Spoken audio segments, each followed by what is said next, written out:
Assalamualaikum warahmatullahi wabarakatuh. Kembali lagi di channel Bu Surgeo dalam media pembelajaran sejarah Indonesia.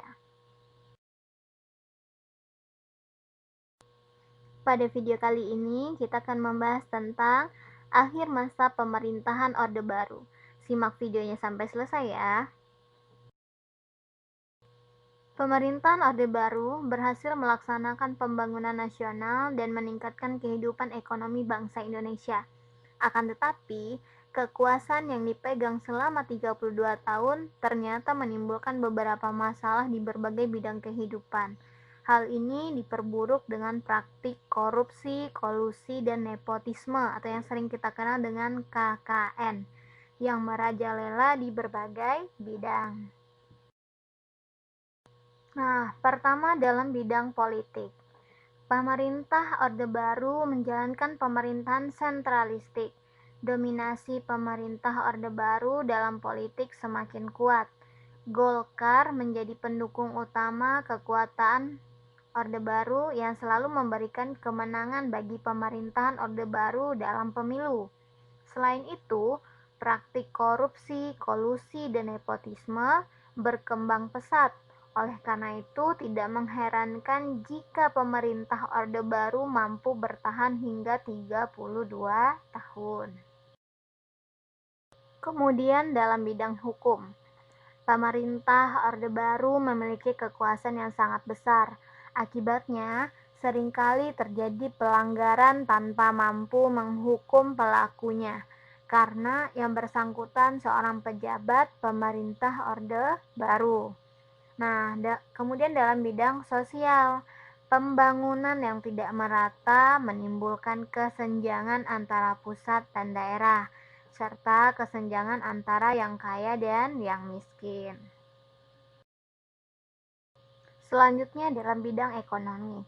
Pemerintah Orde Baru nyatanya menumpuk utang luar negeri yang cukup besar kepada lembaga keuangan internasional. Nah, sehingga investasi asing masuk dengan pesat, tetapi justru mematikan investor dalam negeri.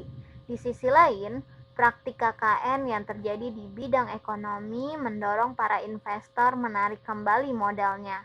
Akhirnya, perekonomian dikuasai oleh segelintir orang.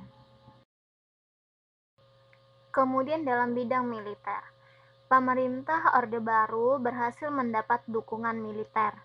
Nah, para pejabat militer turut serta melakukan kegiatan ekonomi seperti menjabat komisaris perusahaan dan pimpinan BUMN. Dui fungsi ABRI yang dicetuskan sejak masa Perang Kemerdekaan justru disalahgunakan untuk mempererat pemerintah Orde Baru. Banyak perwira militer turut serta melakukan bisnis.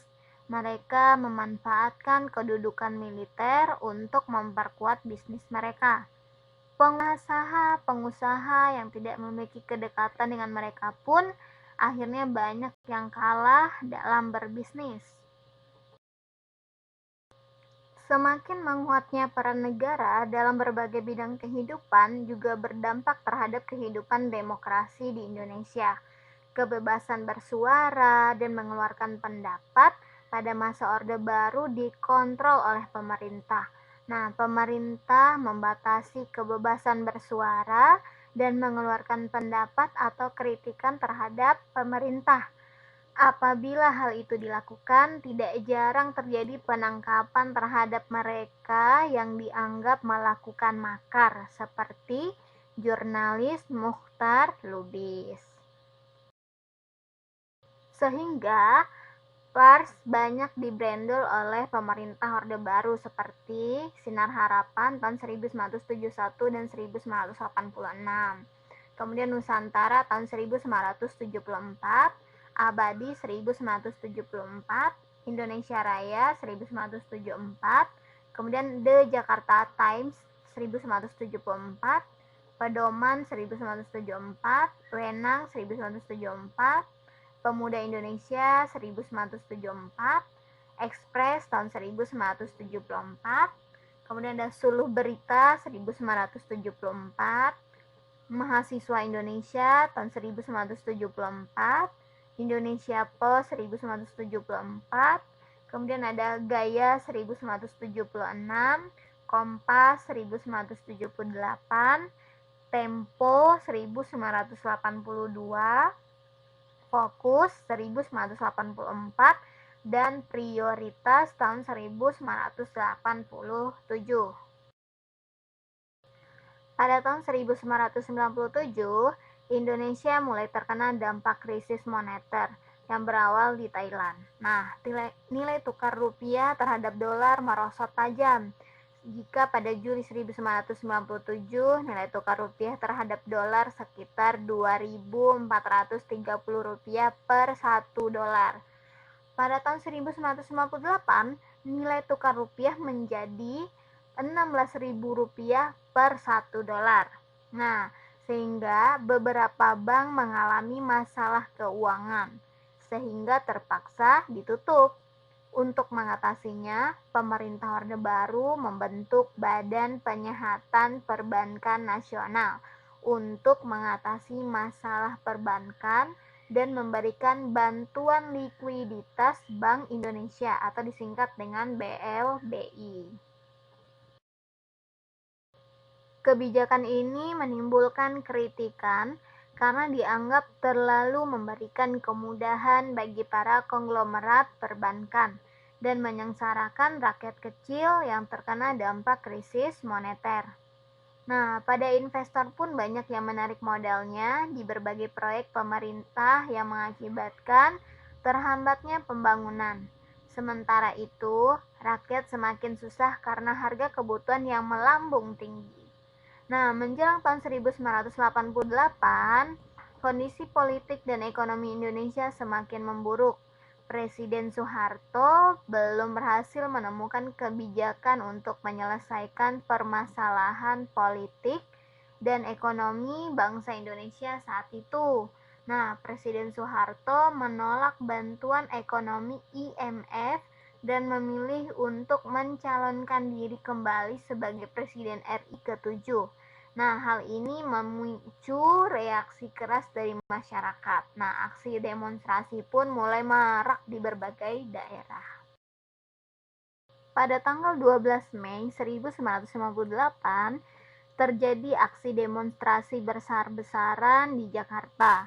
Nah, para mahasiswa dari berbagai wilayah berkumpul di gedung DPR MPR dan menuntut agenda reformasi tahun 1998 yang terdiri atas: pertama, bubarkan Orde Baru dan adili Soeharto beserta kroni-kroninya.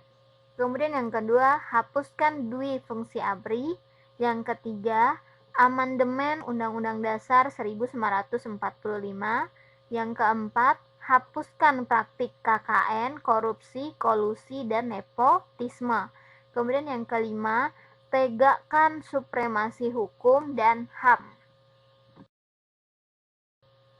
Nah, dalam aksi demonstrasi mahasiswa tersebut, terjadilah 4 mahasiswa Trisakti tewas. Nah, 4 mahasiswa Trisakti yang tewas itu adalah: pertama ada Elang Mulia Lesmana, yang kedua Heri Hertanto, yang ketiga Hendriawansi, yang keempat Hafidin Royan. Nah, mereka mendapat julukan pahlawan reformasi. Berlanjut pada tanggal 13 sampai 14 Mei 1998, terjadi kerusuhan dan penjarahan besar-besaran di Jakarta. Toko-toko milik warga keturunan Tionghoa menjadi sasaran penjarahan dan pembakaran. Selain itu, mereka juga menjadi sasaran tindak kekerasan. Berlanjut pada tanggal 18 Mei 1998, Ketua MPR Harmoko menemui Presiden Soeharto dan mengusulkan agar Soeharto mengundurkan diri dari jabatannya sebagai presiden karena situasi dan kondisi yang semakin tidak terkendali. Keesokan harinya di tanggal 19 Mei 1958, Presiden Soeharto bertemu dengan beberapa tokoh nasional seperti M.H. Ainun Nadjib, Ali Yafi, Malik Fajar, Khalil Baitlawi, Sutrisno Muhdam, Ma'aruf Amin, Ahmad Baja, Ki Haji Abdurrahman Wahid, dan Nurholis Majid untuk meminta saran mengenai langkah penyelesaian kondisi negara dan usulan Ketua MPR tersebut. Pada tanggal 20 Mei 1958, Presiden Soeharto gagal membentuk kabinet karena penolakan dari 14 menteri Kabinet Pembangunan 7 menolak masuk kabinet reformasi yang akan dibentuk. Nah, keesokan harinya di tanggal 21 Mei 1998, Presiden Soeharto menyatakan pengunduran dirinya.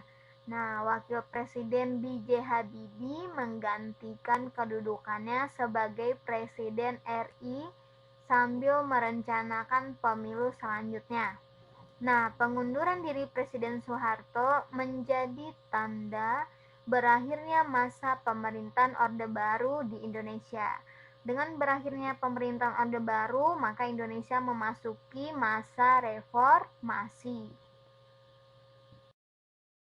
Nah, itu tadi penjelasan singkat tentang akhir masa pemerintahan Orde Baru, sehingga Indonesia memasuki masa reformasi.